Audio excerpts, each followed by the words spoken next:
So, good morning, everyone. It's such an honour to be here and can't believe how many people we've got with us today. So, thank you so much, everybody, for joining.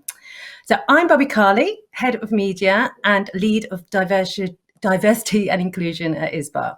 And I am joined by a fantastic panel today.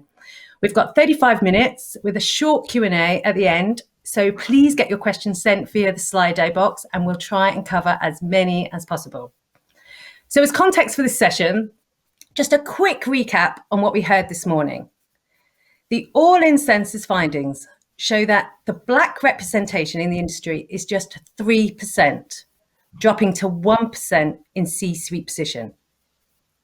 It also tells us 22% of Black talent are reporting discrimination due to ethnicity, with nearly a third reporting that they're likely to leave the industry due to a lack of inclusion or discrimination experienced. So there is a lot of great work happening, but what these figures show is that it is not enough. So it's for this reason that improving the experience and representation of Black talent is action 1 of the All In Action Plan. And as we heard earlier, the first call to action is to urge the industry to adopt the Brim Framework. So I'd now like to welcome our panelists. Firstly, Julian Douglas, better known as Dougie, Vice Chairman VCCP and President of the IPA. Dean Aragon, CEO, Shell Brands International.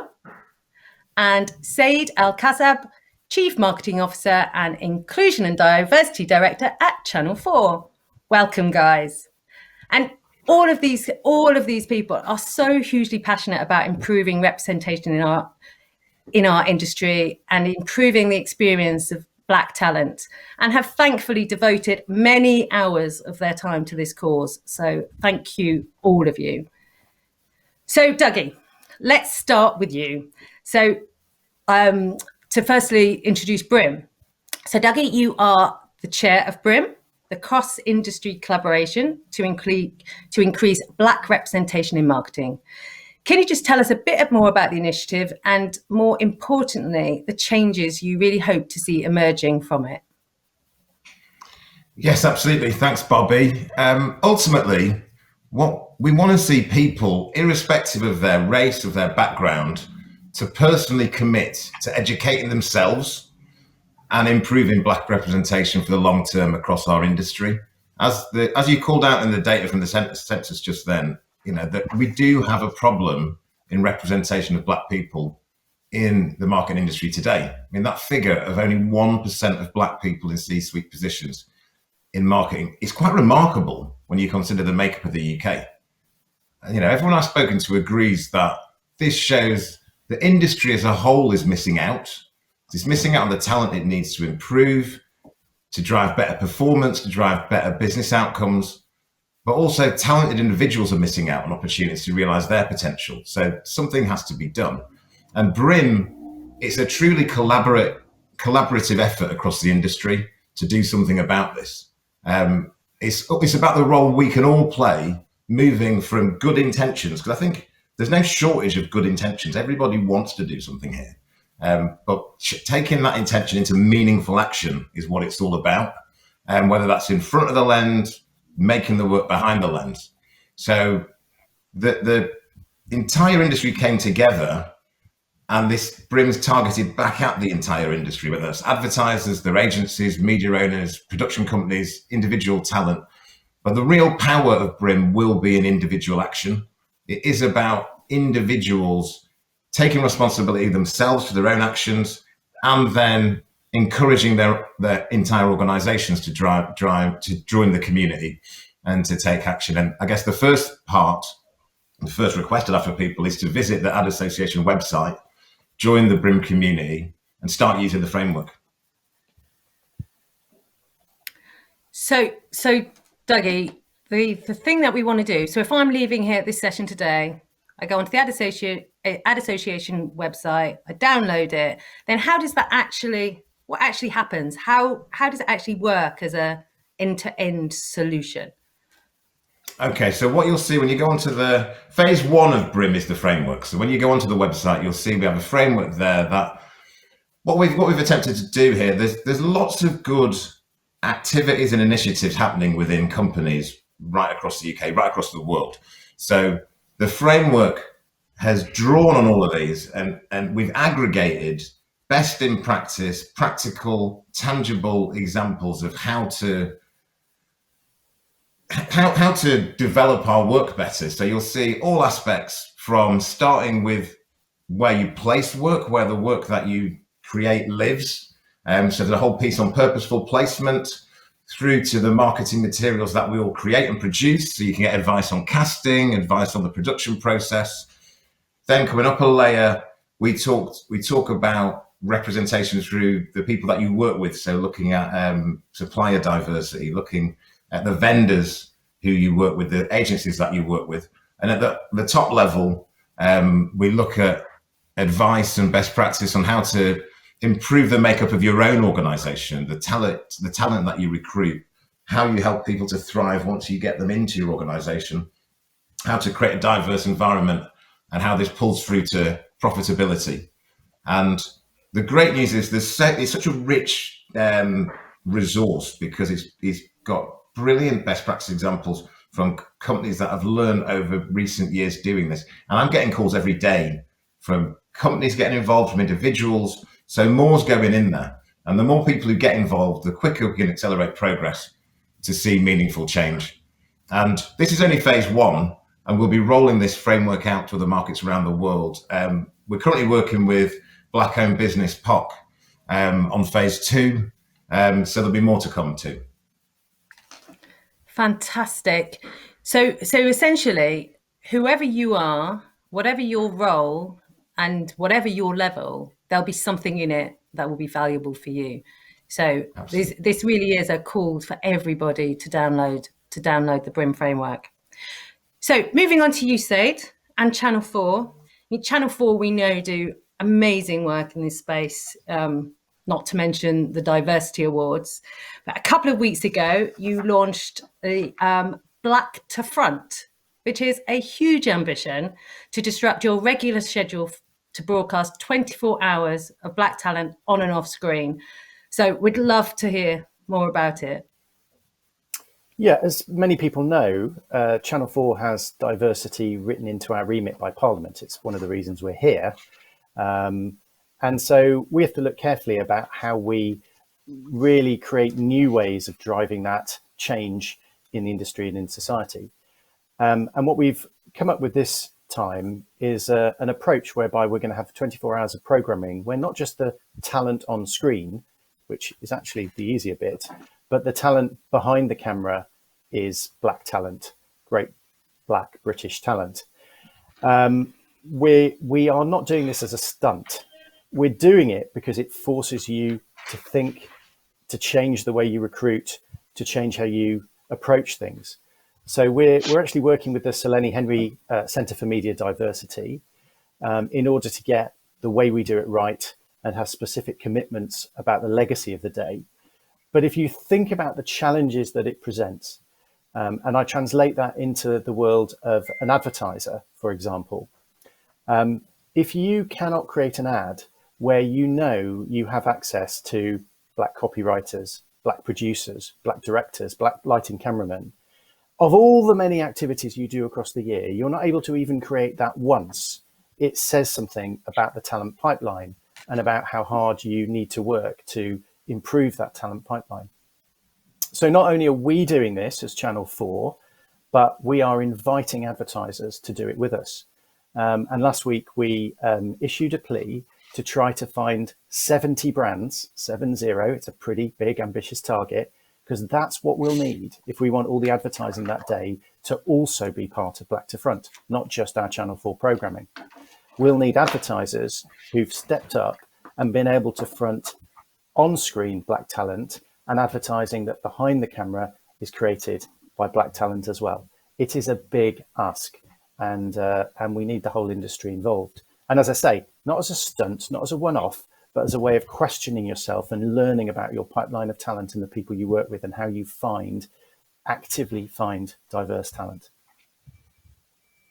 Right, so you had said we need 70 brands. Right, so hopefully there are 70 brands or there's agencies on this call today who are just going to hear that and are sign up. So we want action after this. We want the brands to sign up. We want brands to be taking the lead here. So you said, and I know it's very much not a stunt. This is part of a sort of an evolution and a real mark in the sand. How do you see, what is the plan for Black to Front to evolve? Well, right now, from a broadcaster point of view, we're working with all the different independent production companies that we create with and asking them to work out how they commit to it as well. So it has a lasting legacy in the industry.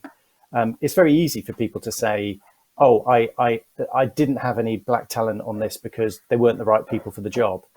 But when you hear that year after year, you eventually have to start questioning whether there's the infrastructure and the pipeline to be able to solve that problem, or whether it's just being used as an excuse. So by forcing the issue, we're hoping what it does is just force people to think about it and question themselves and look at the data and wonder why that's not happening. And that's the first step on a long journey to working out how to fix it. That's great, Zaid. So Dean, there's two really powerful tools there, Brim and opportunities, Brim and Black to Front. And it would be really good to get some reflections from you as the brand in the room. You represent a large brand and you are an influential leader. You've also been on the Brim steering group since its conception. So really interesting to hear from both a personal and a professional point of view. Why did you get involved? Thank you. And by the way, firstly, it's a privilege to be here, and good morning from Zurich. It's very personal to me, Bobi, because as a person of color, I've had to go through quite a difficult journey myself. And I believe that all of these issues of underrepresentation are quite systemic.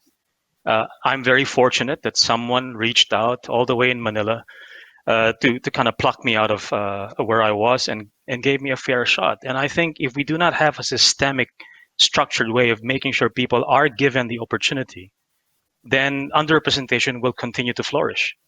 And I sincerely believe that if we want to address underrepresentation in the value chain, in the supply chain, we must materially impact the power chain.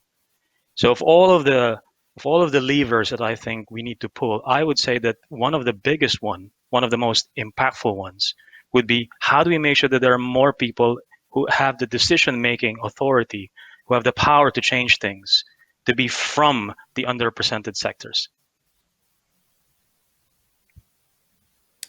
And how do you, it's so important for brands to drive this change. Give us the pitch as to why brands should get on board with both Brim and with Black to Front. From your experience, why should brands do it? It's really quite simple and quite fundamental, really. I mean, if you're a brand, if you're a marketeer, if you're an advertising professional, you want to engage powerfully. You want to connect. You want to convince and convict. How can you do that if all of your marketing materials, all of your stimuli do not represent modern Britain, for instance? How can it possibly succeed in the marketplace if it's representing a Britain that doesn't exist, that is fictitious? And so for us, if you really want to engage the humans at the heart of our business, we must respect the genuine makeup and cross-section of the humans in the society within which we operate and we want to thrive in. It's really that simple. I don't need to say anymore. That's the best pitch ever. Everybody listening, brands are so important in this, in this process. Brands are the budget holder, they're the decision maker. We really need them to drive change. And one thing, Zaid, go on, please. I was going to say, if I may add to that, people in the industry may know that Channel 4 does research into the advertising that's appearing in front of people. We recently researched 1,000 ads and looked at the diversity of those ads. And contrary to what you might read in the papers, there's not an explosion of wokeness and representation that is out of kilter with society. Quite the opposite. All diverse groups are underrepresented in advertising today.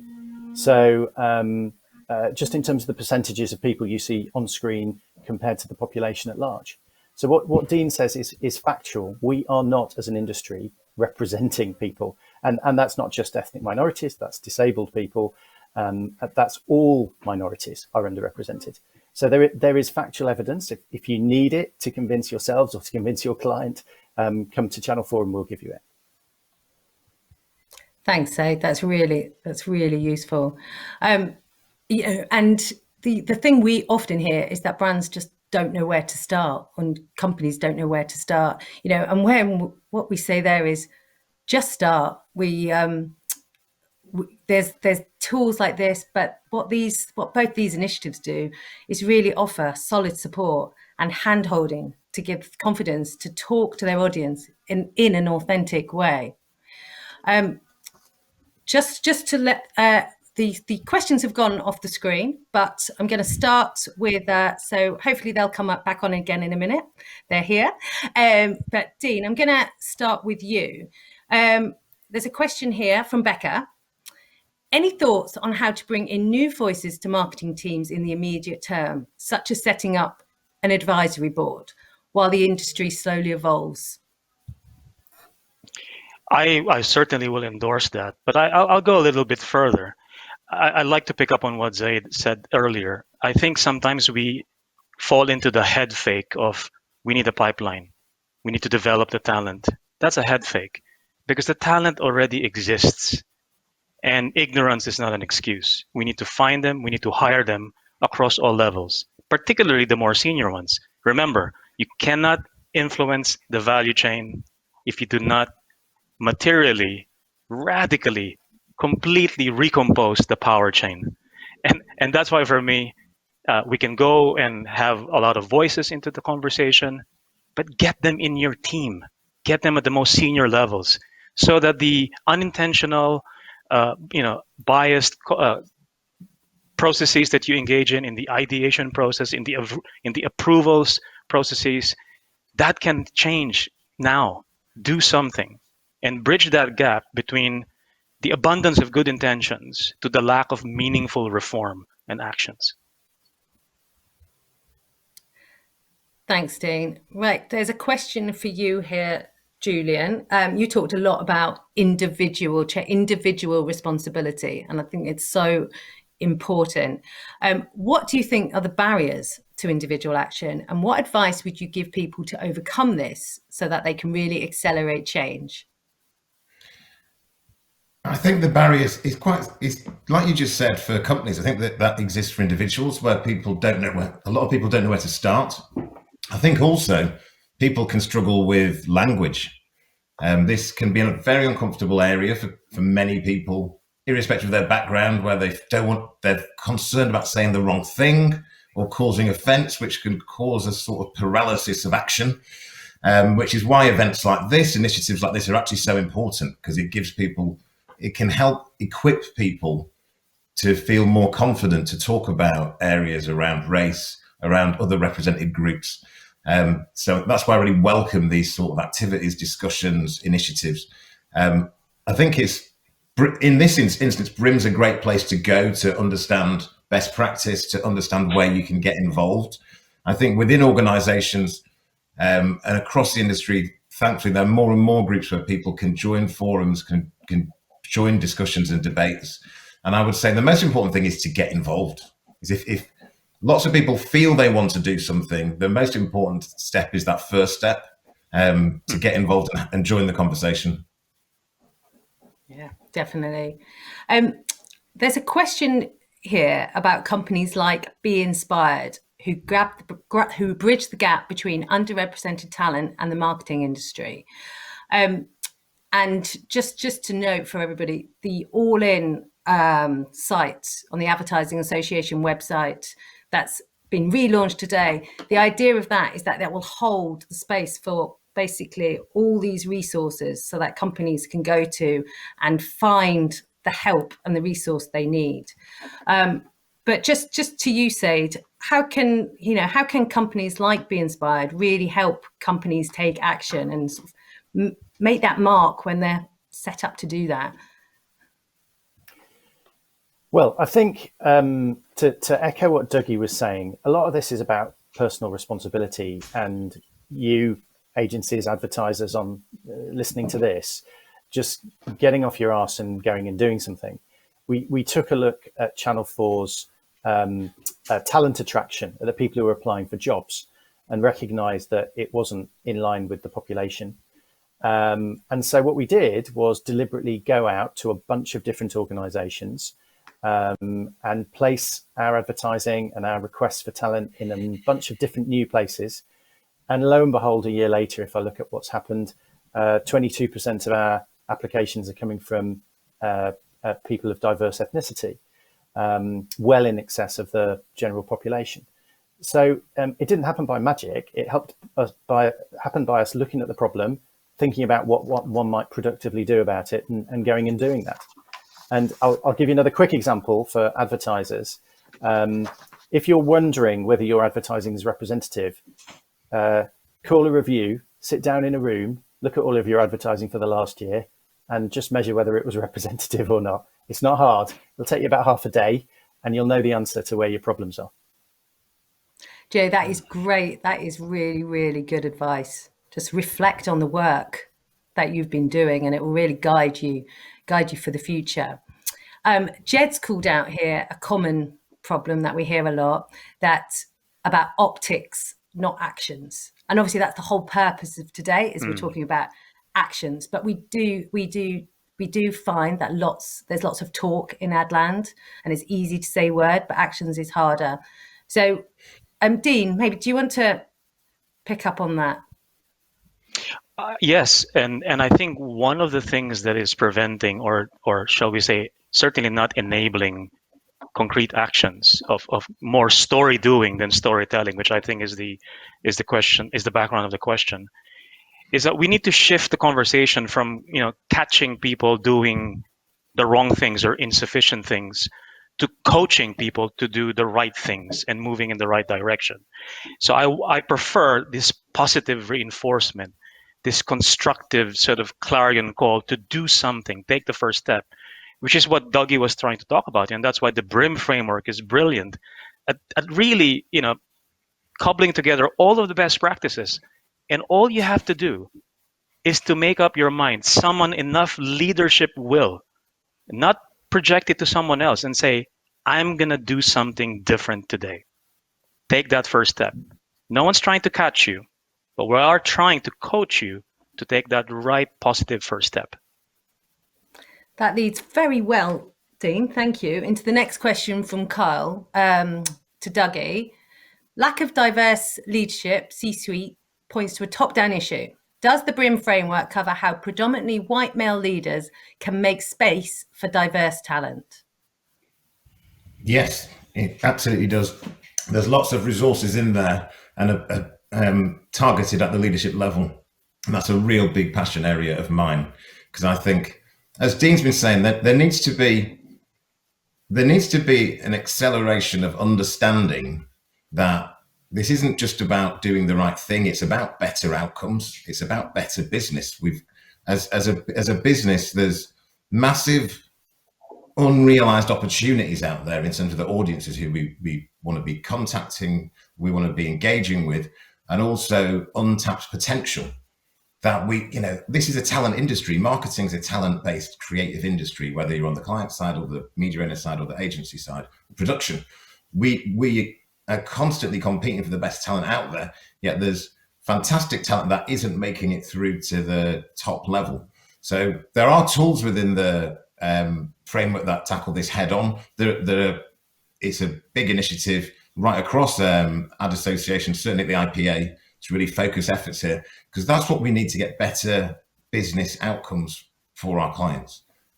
So yes, please do look into that. In the third section of the framework, you'll see a lot of useful tools. Great. If I may, Bobi, Dougie does something really good by introducing the word business. I know that in the creative industries, the word business is sometimes a dirty word, but we've got to box clever about this, right?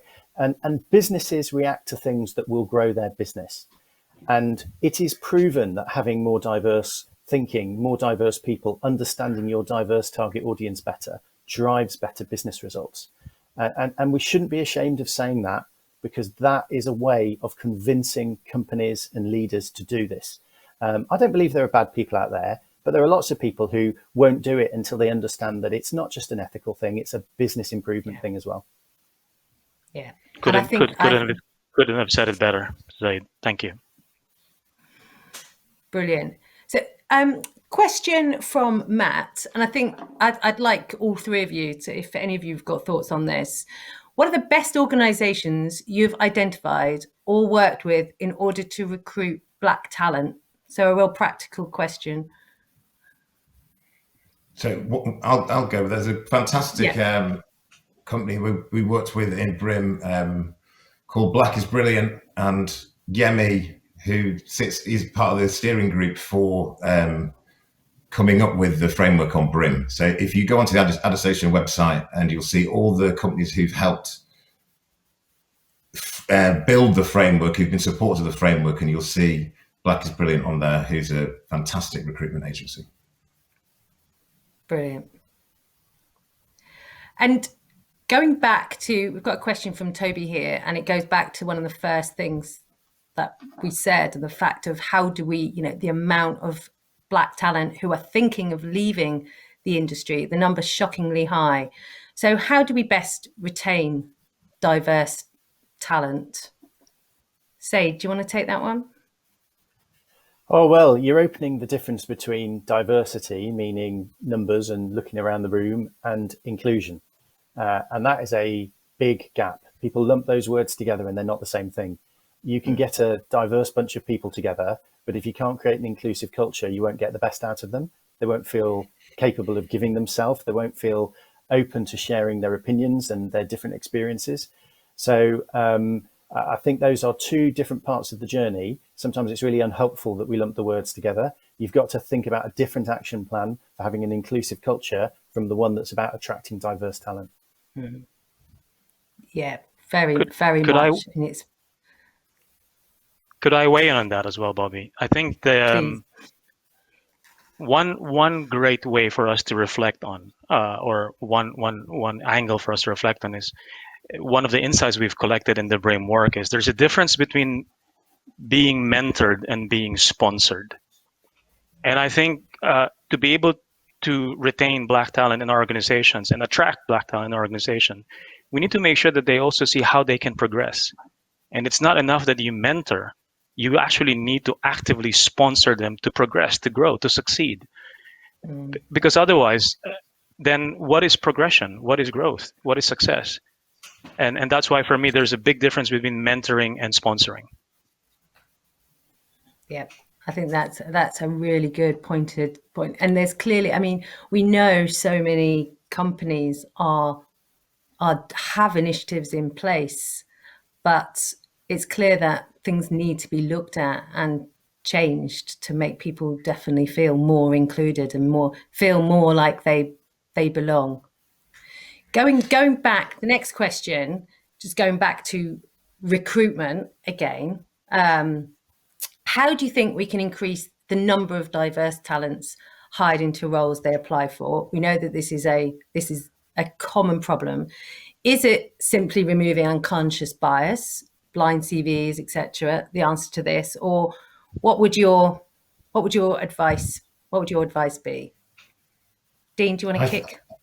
Or yeah, Dougie, I'll defer to Dougie. Oh, well, I'll throw a few ideas in, and I'm sure Dean will have more too. But I think a really big area to look at is how we conduct interviews. A lot of, certainly on the agency side, a lot of people don't have any training in how they conduct interviews. Who is in the interview process? Is that a diverse group? Is that considered high on their agenda? So I think there's work to be done in terms of not just the talent who we are interviewing and the work we do with recruiters to get a more diverse talent base that we draw from, but also the people who they meet when they first come in, the first contact with the company. is an area for lots of improvement. Dean. I agree. I would go a little bit more upstream as well, which is how do we look at CVs? What sort of criteria are we looking at? Are we still looking at, how what's the stature of that university, or do we have a London bias? Do we really look at just the normal ways, the traditional criteria that we've always looked at? But how do we widen our aperture to make sure that we're really looking at not just intelligence or knowledge, but creativity, street smart, real grit, experience in real life? And I think there's a lot of biases there in terms of even socioeconomic profiling. So for me, that is how we should look at the feedstock of CVs, of applications that we look at. And if I may add another of the ones that I think our industry particularly shies away from, we're not an industry known for loving numbers and process. But if you measure the percentage of diverse people applying, the percentage of those you invite to first interview, the percentage of those who are getting a job, you very quickly see where the numbers change and where the problems are. You work out whether it's a problem of attraction or a problem of interview panels or a problem of the final offer when they see a senior person, and you will get a handle. And because people are not bad, people have good intentions. When you show them that data, they'll go, what the hell was going on there? And they'll try and fix it. So you've got to measure these things, even though it sounds like a hassle. No, it's so important to measure, and so important that it's a conscious process. Thanks, guys. I'm afraid that's all the questions we've got time for. So I hope to everyone listening, you really got some great insight there. So thank you, guys. Before we finish, I just want to make it very clear that the reason we've chosen to focus on Black talent in Action 1 is because of the experience of discrimination is so high. We've seen that in the results of the census, but we do intend to cascade our work to all ethnic minorities as part of the evolving All In campaign. Again, today is just not a one-day thing. All In campaign is an ongoing initiative. And finally, if we haven't said it enough, the call to action for everyone listening is to download the Brim Framework and commit to making change. It'll take 2 minutes of your time. Just go to the Advertising Association and download. So that's your number one call to action. Your number two call to action is we need 70 brands for Black to Front Day. Do it. Sign up. So on that note, I'd like to thank Dougie, Zaid, and Dean. Thank you so much. And I do hope everyone enjoys the rest of the summit. Goodbye. Bye-bye.